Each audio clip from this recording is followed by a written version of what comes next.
करपात्री जी महाराज के नेतृत्व में जो हजारों संत संसद की तरफ कूच कर रहे थे, उन पर नृशंस गोलियां चलाई गई थी। तो महाराज जी ने पूरे देश में हर वर्गों के लोगों को बुलाया और सबका एक ही आग्रह था सरकार से कि गो रक्षा पर पूर्ण प्रतिबंध रखे। नहीं होता है कि उन्माद में पड़े व्यक्ति को ये सब अच्छा कहाँ लगता है। वो लोग गोली चलवाए, हजारों संतों की हत्या हुई। स्वामी करपात्री जी महाराज ने श्रापित किया मिसेस गांधी को। देश में बहुत बड़ी नेता के रूप में जानी जाती थी मिसेस गांधी, परंतु उनका हत्या उनके आवास में किस रूप में हुआ सब लोग देखा। संजय गांधी जी रोज जहाज उड़ाते थे, परंतु जिस अवस्था में वो गए सबको विदित है। राजीव गांधी की हत्या ऐसा हुआ कि चितड़ा उड़ गया। पूर्व की सरकारों में गोरक्षा के नाम पर कुछ नहीं होता था। योगी जी अपने स्तर पर जितना उनको अधिकार मिला है उस पर एक अच्छा प्रस्तुतिकरण दे रहे हैं, और मोदी जी पूरे देश में एक प्रस्तुति कर रहे हैं, क्योंकि देश ही नहीं अपितु विदेश भी मोदी जी का लोहा मान रहा है।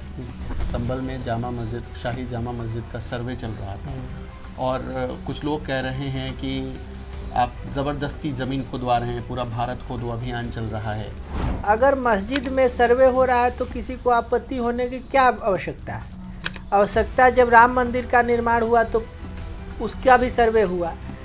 हमारे घर में अगर होगा तो उसका भी सर्वे सरकार कराना चाहे, कोर्ट कराना चाहे। तो अगर हम सही हैं तो उस सर्वे का तो कोई महत्व नहीं है। नमस्कार दोस्तों, आप देख रहे हैं राष्ट्रवाद न्यूज़ और आपके साथ मैं हूं अनुपम प्रसून। नवंबर 1966 में क्या हुआ था? कुछ संत जो संसद कूच कर रहे थे, उनकी बस एक मांग थी। मांग ये थी कि इस देश में यानी कि हमारे भारत राष्ट्र में गौ कशी के खिलाफ एक कठोर कानून लागू होना चाहिए। 1964-65 के दौरान तत्कालीन प्रधानमंत्री इंदिरा गांधी ने संतों से एक वादा किया था। वादा ये था कि संतों को उनकी सबसे बड़ी मांग पूरी करके दी जाएगी, और वो सबसे बड़ी मांग क्या थी कि गौ कशी के खिलाफ यानी गौ हत्या के खिलाफ भारत में कठोर कानून लागू किया जाएगा। लेकिन सत्ता में आते ही इंदिरा गांधी अपने वादे को भूल गई, और तब करपात्री जी महाराज के नेतृत्व में जो हजारों संत संसद की तरफ कूच कर रहे थे, उन पर नृशंस गोलियां चलाई गई थी। बेरहमी से गोली चलाई गई थी, जिसमें कई संत मारे गए थे। उन्हीं करपात्री जी महाराज का अनुसरण करने वाले स्वामी अभिषेक ब्रह्मचारी जी इस वक्त हमारे साथ मौजूद हैं। स्वामी जी, बहुत बहुत आपका स्वागत है। हम सबसे पहले चर्चा की शुरुआत यहीं से करना चाहते हैं, लेकिन उससे पहले आपका परिचय थोड़ा दर्शकों को बता देना चाहते हैं। हमारा नाम अभिषेक ब्रह्मचारी है और स्वामी करपात्री जी महाराज को हम अपना आदर्श मान के समाज में कुछ करने का प्रयास करते हैं। माँ ललिता के उपासक हैं स्वामी अभिषेक ब्रह्मचारी जी, और इसके साथ साथ पूरे देश में इन्होंने कुमकुम आचरण यज्ञ किया है। कुमकुम अर्चनम यज्ञ किया है, और अभी तक करीब 20 से ज़्यादा यज्ञ ये पूरे देश में कर चुके हैं। इनका एकमात्र उद्देश्य है कि गौ हत्या के खिलाफ हमारे देश में कानून बनना चाहिए और सारे सनातन धर्म के लोग एक होने चाहिए, और इसी मकसद से ये पूरे देश में लोगों को जगाने निकल पड़े हैं। चर्चा की शुरुआत हम यहीं से करते हैं। महाराज जी, आप अलग अलग जगहों पर गए, आप अलग अलग स्टेट में जा चुके हैं, वहाँ की परिस्थितियाँ आप देख चुके हैं। आपको क्या लगता है कि नरेंद्र मोदी की सरकार या कोई भी सरकार, सत्ता में जो भी सरकार है, उसे गौ हत्या के खिलाफ कानून बनाना चाहिए या नहीं बनाना चाहिए? और अगर बनाना चाहिए तो क्यों नहीं बना अभी तक? आपने अपने शुरुआत में कहा कि 7 नवंबर 1966 की चर्चा भी किया आपने। मिसेस गांधी द्वारा जो कुकृत्य किया गया उस पर भी आपने प्रकाश डाला। ठोस कानून की जहाँ तक बात है, पूर्व की सरकारों में गोरक्षा के नाम पर कुछ नहीं होता था। कोई भी व्यक्ति, चाहे कोई भी सरकार, ऐसा कानून नहीं लागू की हुई थी कि जिससे गोरक्षा पर प्रतिबंध के रूप में उसको दंडित किया जाए। मैंने गोरक्षा के लिए लोग तत्पर हों और चाहे गो हत्या करने वालों को सजा मिले, ऐसा कोई कानून दिखाई नहीं दे रहा था।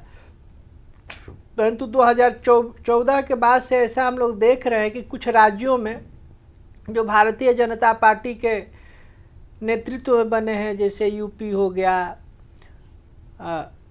गया, राजस्थान हो गया, गुजरात हो गया, मध्य प्रदेश हो गया, जो उत्तर भारत के राज्य हैं जिसमें गोरक्षा के लिए कानून बना है, गोहत्या करने वालों को दंडित किया जाएगा, ऐसा प्रावधान बनाया गया है।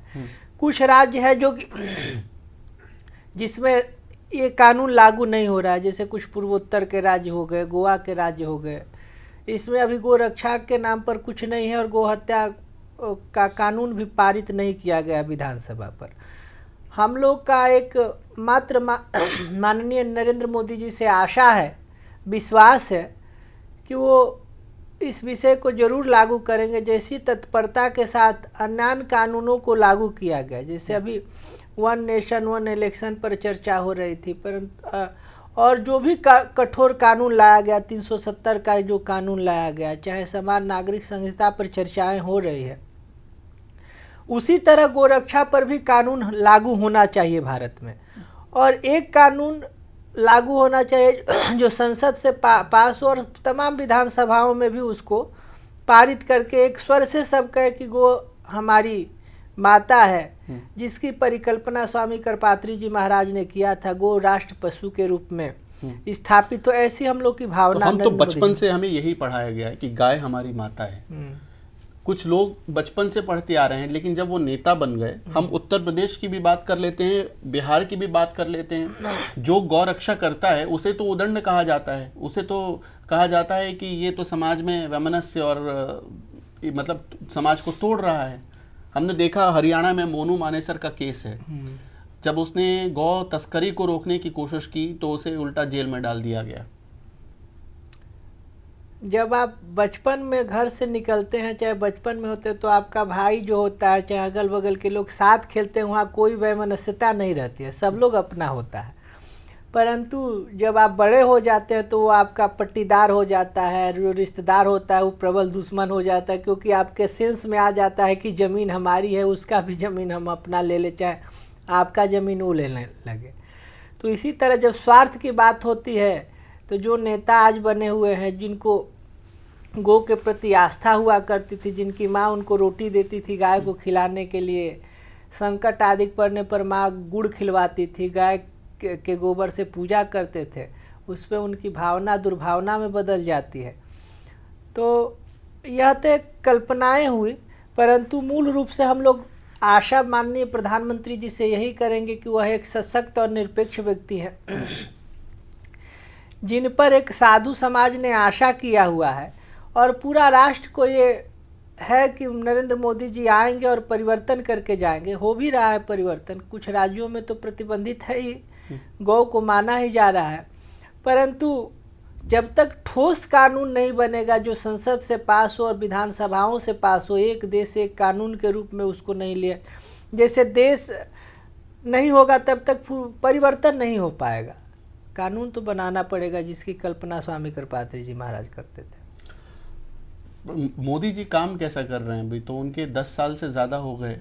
आपको क्या लग रहा है कि भारत में जो एक सशक्त भारत का सपना था, जो एक युवा भारत का सपना देखा था करपात्री जी महाराज ने, क्या वो पूरा हो रहा है? करपात्री जी महाराज के स्वामी धर्म सम्राट स्वामी करपात्री जी महाराज के दृष्टि में क्या हो रहा है, वो तो बड़ी ऊंची बात हो जाती है, क्योंकि वो तो बहुत बड़े महापुरुष थे जिन्होंने भारत की परिकल्पना वेद शास्त्र के अनुरूप करने का प्रयास किया। परंतु जो अभी का परिप्रेक्ष्य है, लिखा एक सूरदास जी ने लिखा है 2000 संवत के बीच से ऐसे जो सनातन की चर्चा कोई नहीं करता था, तिलक और चोटी रखने से लोग अपने आप को दूर रखता था, सब लोग अपने आप को शर्ट क्या कुर्ते के ऊपर जनेऊ पहन के अपने आप को बता रहे हैं कि हम ब्राह्मण हैं, आदि का आदि। मंदिर में जाते हैं, मंदिर में आरती करते हैं। कई हम मुस्लिम भाइयों को हमने देखा है कि वो लोग अपना धर्म परिवर्तन, लखनऊ में एक नहीं थे कर लिए, आरती कर रहे हैं। तो एक डिमडिम घोष हो रहा है, लोग कह रहे हैं कि हम सनातनी हैं, सनातन की चर्चा तो हो ही रही है, मतलब चारों तरफ हो रही है। आपको लग रहा है कि एकदम हो रही है, मुखर हो रहा है, हाँ एकदम मुखर होके बोल रहा है। आपको भी लग रहा होगा। अच्छा, आपको मोदी जी बेस्ट लगते हैं उनके काम का स्टाइल कि योगी जी के काम का स्टाइल बेस्ट लगता है? आप एक संत हैं, योगी जी भी एक संत हैं। देखिए, को बड़ छोट कहत अपराधु, किसको बढ़िया कहा जाए किसको खराब कहा जाए इसकी परिकल्पना तो हम नहीं कर सकते और ना हम कोई निर्णय देते हैं। योगी जी अपने स्तर पर जितना उनको अधिकार मिला है उस पर एक अच्छा प्रस्तुतिकरण दे रहे हैं और मोदी जी पूरे देश में एक प्रस्तुति कर रहे हैं, क्योंकि देश ही नहीं अपितु विदेश भी मोदी जी का लोहा मान रहा है।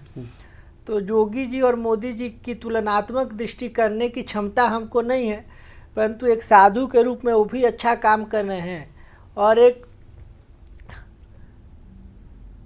जो वो कहा जाए सामाजिक साधु के रूप में वो भी अपना प्रस्तुतिकरण विदेश में जो नाम है वो तो मोदी जी के नाम से ही जाना जा रहा है। आज अच्छा, जब मैं आपके पास आ रहा था तो एक दो लोगों ने कहा कि एक सवाल ज़रूर आप पूछिएगा स्वामी जी से कि अभी इस वक्त देश में कुछ लोग चर्चा कर रहे हैं कि मृत्यु भोज क्यों ज़रूरी है, इसमें इतना व्यर्थ खर्च करना क्यों।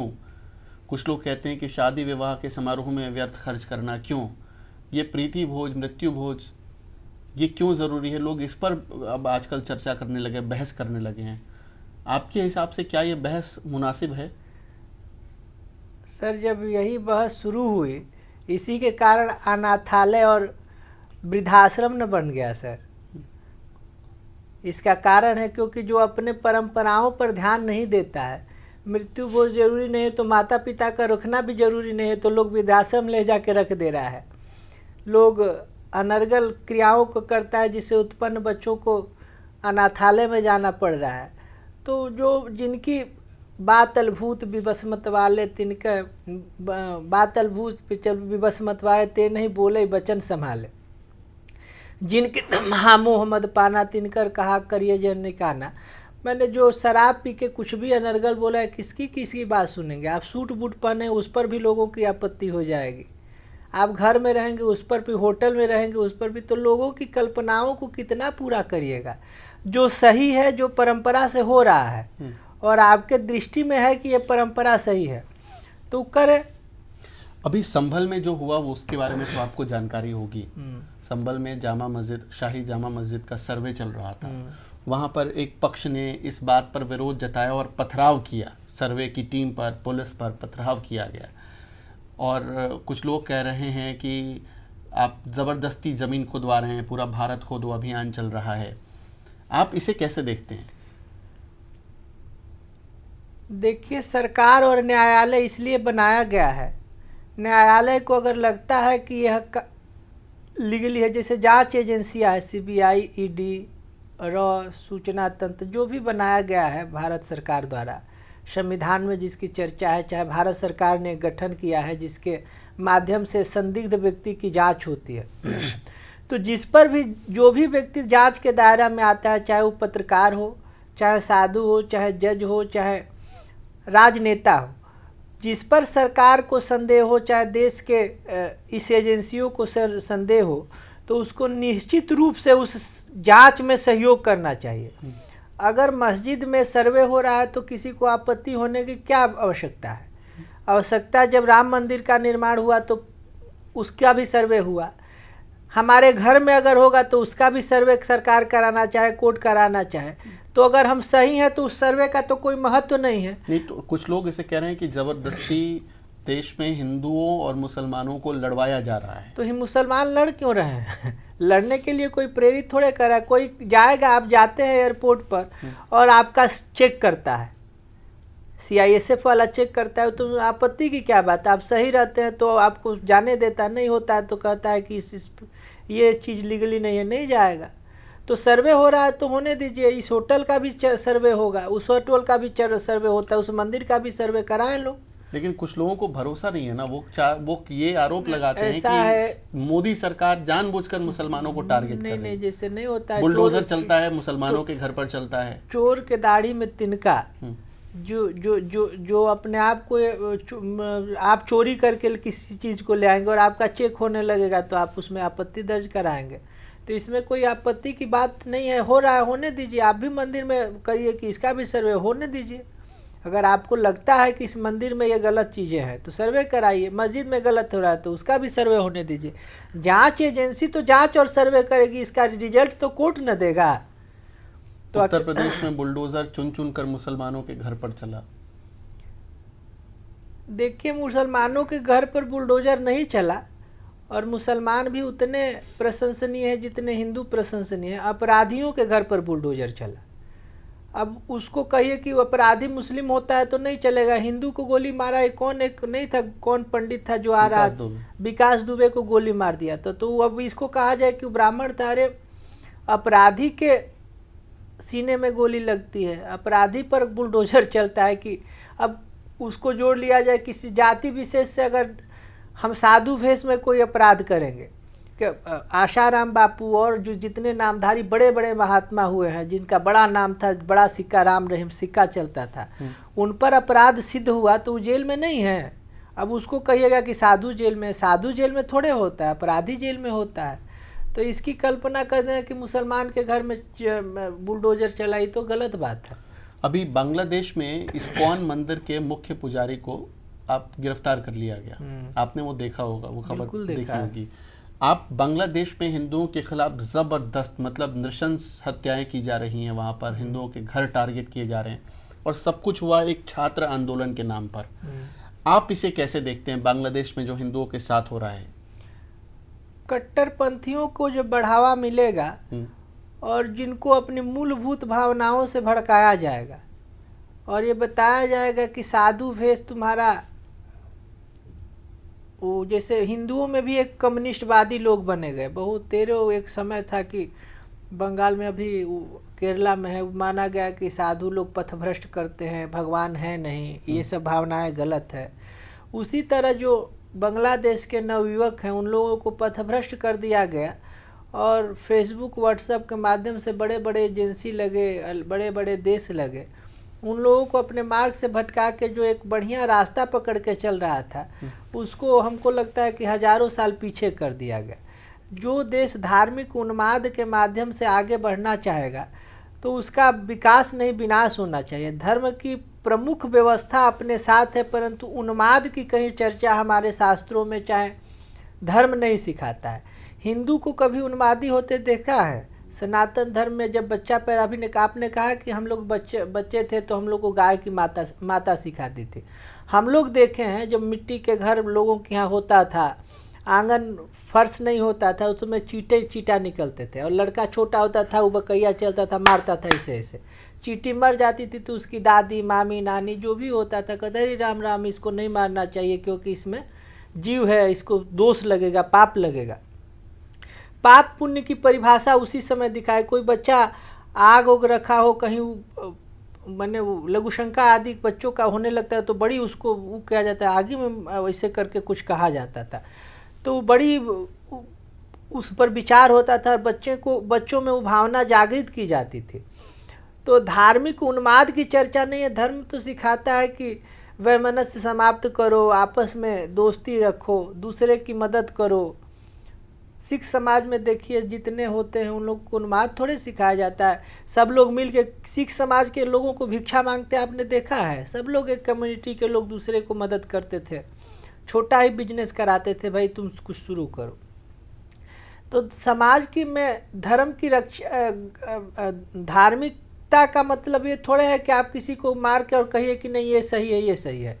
स्वामी करपात्री जी महाराज कहते थे कि दीनदार ईमानदार मुसलमान अच्छा है बेईमान हिंदू से। वो अपना काम करे, हिंदू टोपी लगा के मस्जिद में अजान पर करने लगे और मुस्लिम तिलक लगा के आरती करने लगे, तो दोनों में समानता थोड़े है। वो अपना काम करे, ये अपना काम करे, तब गाड़ी हम लोग की आगे निकलेगी और उस रास्ते पर निकलेगी जिसकी कल्पना हमारे शास्त्र वेद पुराण आदि में वर्णित है। एक गोली आपको याद होगा कार सेवा के वक्त मुलायम सरकार ने उत्तर प्रदेश में चलवाई थी कार सेवकों पर जो आरोप लगे थे, और एक गोली चलवाई थी इंदिरा गांधी की सरकार ने संतों पर, तब जब उनकी बस एक डिमांड थी कि इस देश में गौ हत्या के खिलाफ कठोर कानून होना चाहिए। अब थोड़ा सा ये समझ लेते क्या हुआ था 1966 में, ज़रा करपात्री जी महाराज के साथ बताएंगे? सन 66 में मिसेस गांधी प्रधानमंत्री बनी। जवाहरलाल नेहरू जी का जब डेथ हुआ तो उसके बाद पंडित लाल बहादुर शास्त्री जी देश के प्राइम मिनिस्टर बने, जिनकी चर्चा और ईमानदारी की लोग कसमें खाते हैं।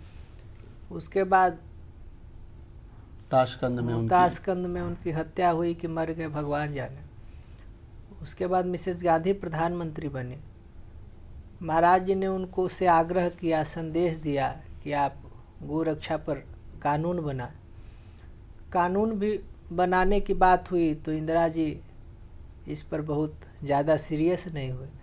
तो महाराज जी ने पूरे देश में हर वर्गों के लोगों को बुलाया, हर लोग उसमें आए, मुस्लिम भी आए, और सबका एक ही आग्रह था सरकार से कि गौ रक्षा पर पूर्ण प्रतिबंध रखे और गौ को राष्ट्रमाता घोषित किया जाए, गौ माता को राष्ट्र पशु घोषित किया जाए, ऐसी भावना थी। परंतु उनको नहीं होता है कि उन्माद में पड़े व्यक्ति को ये सब अच्छा कहाँ लगता है। वो लोग गोली चलवाए, हजारों संतों की हत्या हुई, कितने जिंदे लोगों को किरासन तेल आदि डाल के जला दिया गया, मार दिया गया, कितने को दफन कर दिया गया।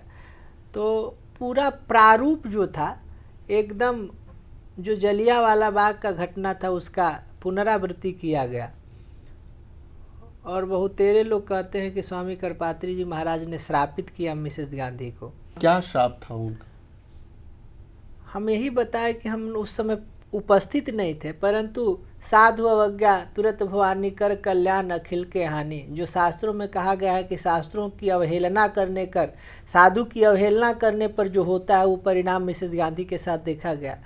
देश में बहुत बड़ी नेता के रूप में जानी जाती थी मिसेस गांधी, परंतु उनका हत्या उनके आवास में किस रूप में हुआ सब लोग देखा। संजय गांधी जी रोज जहाज उड़ाते थे, परंतु जिस अवस्था में वो गए सबको विदित है। राजीव गांधी की हत्या ऐसा हुआ कि चितड़ा चितड़ा उड़ गया। तो जिस रूप में आप अपने आप को प्रस्तुत करेंगे परिणाम भी उसी रूप में आपको मिलेगा। ओसामा इतना बड़ा आतंकवादी था और उसको कैसे पकड़ा गया? साधारण तरीका से गए, अमेरिका के सिपाही पकड़ के उसको ले लिए, मार दिए, ले जाके समुद्र में दफन कर दिए। तो परिणाम तो उसी रूप में मिलता है। जो जितना खूंखार होता है उसका अंत भी बस थोड़े रूप में हो जाता है। देखे इतना बड़ा मांग के रखा था हिरण्यकश्यप, ये हो जाएगा, ये हो जाएगा, ये हो जाएगा, और उसके बाद में ही सब भगवान ने समाधान निकाल दिया, ड्योढ़ी पर लेके पेट चीर दिया, नाखून से हो गया। वो देखने में था कि इसका कोई अंत नहीं है जो मांग लिया, परंतु रिजल्ट आया तो लगा कि तो इसका कोई बहुत बड़ा उत्तरे नहीं था। अच्छा, आप इसके साथ साथ युवा चेतना भी पूरे देश में आप जगा रहे हैं। अभी हमने एक चीज़ देखा है, एक आदत बनती जा रही है धार्मिक स्थलों पर, बड़े बड़े धार्मिक स्थलों पर भी हमने देखा केदारनाथ धाम में, हमने देखा बद्रीनाथ धाम तक में कुछ यूथ जाते तो हैं लेकिन वहाँ वो रील बनाने लगते हैं, वहाँ नाच गाना करने लगते हैं। ऐसे युवाओं को आप कुछ मैसेज देना चाहेंगे? युवा चेतना रोहित जी चलाते हैं, उसके प्रमुख भी है। हम भी रोहित जी के साथ जुड़े हुए हैं, रोहित जी भी हमारे साथ जुड़े हुए हैं। मुख्यतः युवा चेतना रोहित जी ही चलाते हैं। और जो विद्यार्थी बच्चे जो जा रहे हैं, रील बना रहे हैं, उनके लिए हम यही कहना चाहते हैं कि वो तीर्थ भावना से अगर प्रस्तुत हों तो उसका फल उनको मिलता था। पहले तो लोग जाते थे, ये जे जाई बद्री से नहीं उदरी, ऐसा कुल कहते थे, सब पैदल जाते थे, लोग ये मान के जाते थे कि अब हमको आना नहीं है। अब तीर्थों में जो वातावरण होटल आदि का हो गया, इसके परिणाम स्वरूप सुविधा भोगी लोग जहाज हेलीकॉप्टर से जा रहे हैं, 1 मिनट में दर्शन करें, तो तीर्थ बुद्धि नहीं रह गई है, घूमना हो गया कि हम घूम के आए, देख के आए, पर्यटन और तीर्थाटन नहीं हो गया। अभी आपको याद होगा झारखंड में कोई जैन लोग का बहुत बड़ा तीर्थंकर का कुछ था, उसको सरकार ने पर्यटन स्थल घोषित किया, पूरा जैन समाज विरोध कर दिया, कहा कि ये तीर्थ है, पर्यटन नहीं होना चाहिए। पर्यटन में तो पर्यटक आते हैं और पर्यटक तो तीर्थ की बुद्धि रहती नहीं, उसको तो अप टू डेट होके जाएगा, उसको जूता भी पहनना है, उसको मांस भी खाना है, उसको औमिंग चौमिंग भी खाना है। तीर्थ बुद्धि से तो पूरा सात्विकता का धोतक होना चाहिए। तो जो पर्यटन स्थल तीर्थों को घोषित किया जा रहा है, इसको थोड़ा परहेज करना चाहिए। जितने हिंदू मंदिर हो गए हैं, सनातनी मंदिर हो गए हैं, या तो पर्यटन सरकार द्वारा पर्यटन स्थल घोषित कर दिया जा रहा है, चाहे संस्थाओं द्वारा मांग कर दी जा रही है कि इसको पर्यटन स्थल बनाया जा रहा है। पर्यटन स्थल साधु उसको धार्मिक स्थल के रूप में विकसित करो ना। और सबसे बड़ी बात ये हो गई है कि जो आस्था का केंद्र, हम सब कुछ सरकार पर डिपेंडेंसी हो गया है। सरकार को ही अपना ये करे सरकार, वो करे सर। अरे इतनी भावनाएं इतनी जनता में देखिए, हम जब देखे प्रधानमंत्री नरेंद्र मोदी ने जब राम जन्मभूमि तीर्थ क्षेत्र करके 1 रुपया उन्होंने उसमें दिया, और आज कई 100 करोड़ संपत्ति उसमें आ गई है। ये कौन दिया? पब्लिक दिया है। और गोरक्षा की बात हो रही है तो हम थोड़ा सा आपके प्रश्न से इतर अपनी बात रखना चाहते हैं। जितनी गौशालाएं भारत, अभी हम लोग गए थे मुंबई में रोहित जी के साथ, तो वहाँ कुछ लोग हमसे मिलने आए जो अति प्रतिष्ठित लोग थे। उन लोग गौशाला चला रहे हैं और बूढ़ी गाय बीमारू गायों को रखा है उन लोगों ने। तो हमने पूछा है तो कहा कि हम लोग बीमारू गाय रखते हैं, जो बीमार है, चाहे कोई कसाई को ले जा रहा है, चाहे कोई किसान है उस गाय को खिला नहीं रहा है, उसको हमको ले आके लोग दे देते हैं। हम उसको 6 महीना साल भर में ठीक करते हैं, फिर किसान लेके चला जाता है। इसके लिए हम लोग कोई डिमांड नहीं करते हैं।